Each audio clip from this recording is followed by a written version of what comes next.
All those failures are part and parcels of success.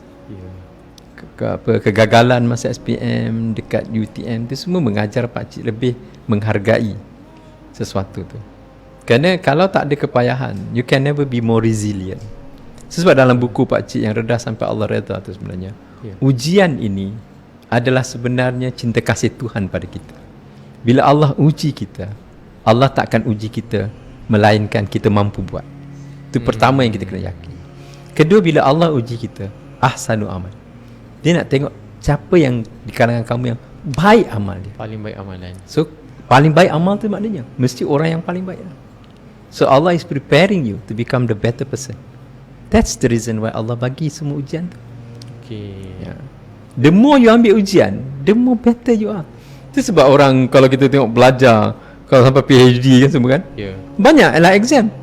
Lebih banyak exam yang kita pergi, lebih mahirlah kita, lebih expert lah kita, lebih pandai lah kita. Sebenarnya bila Allah uji kita, lebih banyaklah kebaikan yang Allah nak bagi.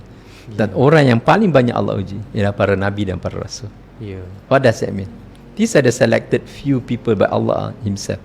Kalau orang yang Allah pilih sendiri pun Allah bagi ujian yang seberat ini, apatah lagi kita yang tak ada apa-apa. So kalau Allah uji tu, sepatutnya kita mesti merasa adalah benda yang Allah nak bagi, and come back to Allah. Kan biar Allah kata iza asabathum musibatun qalu inna lillahi wa inna ilaihi raji'un. Bila Allah berikan kepada kamu musibah, maka katakanlah dari Allah dia datang, kepada Allah dia kembali. What does that mean? It asks you to be nearer to Allah Azza wa Jalla.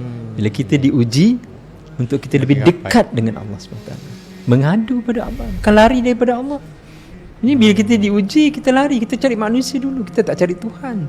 Sedangkan kita disuruh, dan Allah Maha melihat, Allah Maha mendengar.